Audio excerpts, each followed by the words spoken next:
Halo, berjumpa lagi dengan saya Mr. Wira. Di video kali ini kita akan membahas beberapa soal mengenai pengenalan bentuk aljabar, terutama mengenai suku, variabel, koefisien, konstanta, dan mengubah bentuk kalimat menjadi bentuk aljabar. Kita mulai saja untuk soal yang pertama. Soal yang pertama diminta menentukan suku, variabel, koefisien, dan konstanta dari bentuk aljabar. Jadi ada 6 bentuk aljabar, kita bahas satu dari yang nomor A. Jadi bentuk aljabar 4x ditambah 7. Jika kita menentukan suku-sukunya, suku-suku tersebut merupakan gabungan dari koefisien dan variabel. Serta konstanta itu sendiri juga merupakan suku, sehingga suku-sukunya yaitu 4x dan 7. Nah, untuk variabelnya itu lambang pengganti bilangannya atau hurufnya, variabelnya yaitu x. Yang 4 merupakan koefisien dari x dan konstantanya itu adalah 7. Kita lanjut ke nomor B. 6m dikurangi 10. Nah, ini untuk suku-sukunya hati-hati. Jadi suku-sukunya yaitu 6m dan negatif 10, bukan 6m dan 10. Jadi tanda pengurangan di depan ini akan menjadi negatif untuk konstantanya. Jadi suku-sukunya akan menjadi 6m dan negatif 10. Dan variabelnya yaitu m. 6 merupakan koefisien dari m dan konstantanya negatif 10. Untuk yang C 11n. Nah, suku-sukunya hanya 11n saja dan variabelnya n. 11 koefisien dari n. Nah, konstantanya bagaimana? Jika konstantanya tidak ditulis, kami bisa sebutkan konstantanya adalah 0. Berikutnya untuk yang nomor D, 6y dikurangi 3x ditambah 7. Nah, jadi suku-sukunya ini ada 3, yaitu 6y, negatif 3x, dan 7.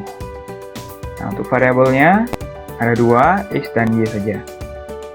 Dan 6 merupakan koefisien dari y, dan negatif 3 merupakan koefisien dari x. Jadi ini hati-hati. Jadi koefisien dari x ini negatif 3, bukan 3. Pengurangan di depannya ikut akan menjadi negatif untuk koefisiennya. Dan konstantanya adalah 7. Kita lanjut yang nomor E. 8a dikurangi 3. Nah, ini mirip dengan yang nomor B. Suku-sukunya yaitu 8a dan negatif 3.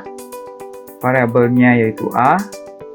8 merupakan koefisien dari a dan konstantanya adalah negatif 3. Nah, untuk soal yang terakhir, 3p kuadrat dikurangi q. Nah, ini agak berbeda dengan 5 soal sebelumnya.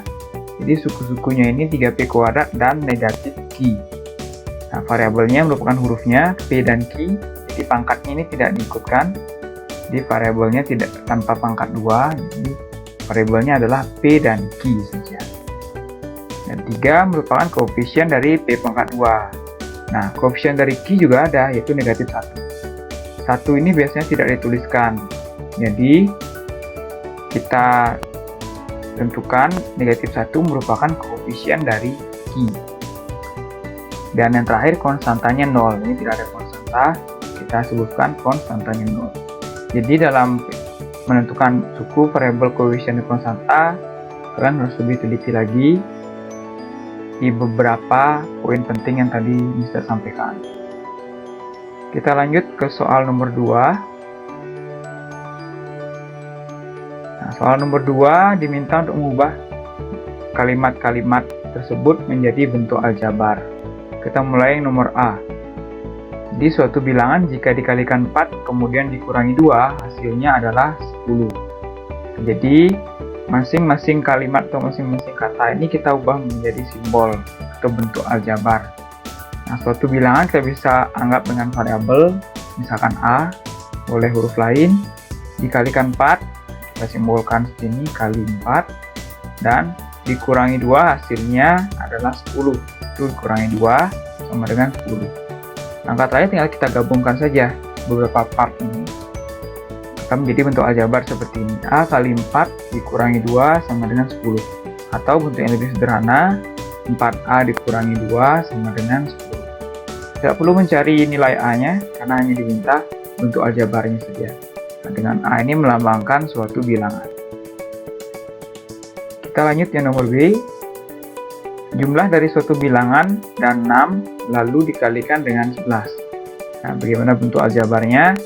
Kita mirip caranya dengan yang A tadi, kita per part-partnya atau perbagiannya kita ubah menjadi simbol. Untuk jumlah itu merupakan simbol dari penjumlahan atau tambah ya. Suatu bilangan kita misalkan dengan variabel, misalkan Y, 6 tetap dikalikan dengan 11, itu kali 11. Nah, ini yang jadi perhatian penting, jumlah dari suatu bilangan dan 6 ini. Nah, jika ini digabungkan komponennya, ini akan menjadi string. Dalam kurung Y ditambah 6. Ini artinya Y ditambah 6 ini harus dikerjakan terlebih dahulu, baru dikalikan dengan 11. Sehingga untuk kesimpulan akhirnya bentuk aljabarnya yaitu dalam kurung Y tambah 6 dikali 11. Dan Y melambangkan suatu bilangan. Jadi jika ada kalimat seperti ini, jumlah dari suatu bilangan dan 6, jadi kalian harus dalam kurung. Atau selisih dari suatu bilangan dan 6 harus dalam kurung. Nah, jadi beberapa kalimat tertentu itu diubah menjadi bentuk aljabar yang lebih khusus. Kita lanjut ke nomor C. Nah, nomor C diminta untuk mengubah ke bentuk aljabar. Terdapat 5 kotak pensil, kemudian seorang anak mengambil 9 pensil dari dalam kotak tersebut. Nah, diubah ke bentuk aljabar di mana satu kotak pensilnya kita belum tahu ada berapa banyak pensil, sehingga masing-masing kita ubah. Jadi ini 5, berikutnya kotak pensil kita anggap dengan variabelnya K, dan mengambil 9 pensil, jadi dikurangi ya, mengambil itu dikurangi 9. Nah, sehingga untuk aljabarnya kita tinggal gabungkan saja 5K dikurangi 9. Dengan K melambangkan satu kotak pensil atau banyaknya pensil dalam satu kotak pensil. Berikutnya untuk nomor D.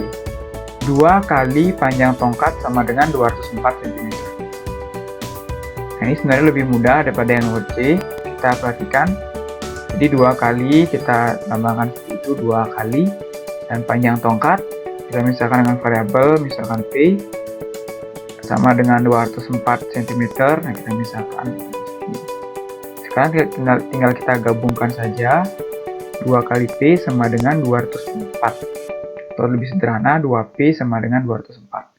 Nah, inilah bentuk aljabarnya dengan P melambangkan panjang tongkat.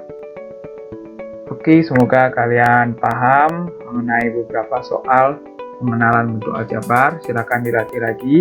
Jika ada pertanyaan bisa kalian tanyakan langsung. Sampai jumpa di video berikutnya.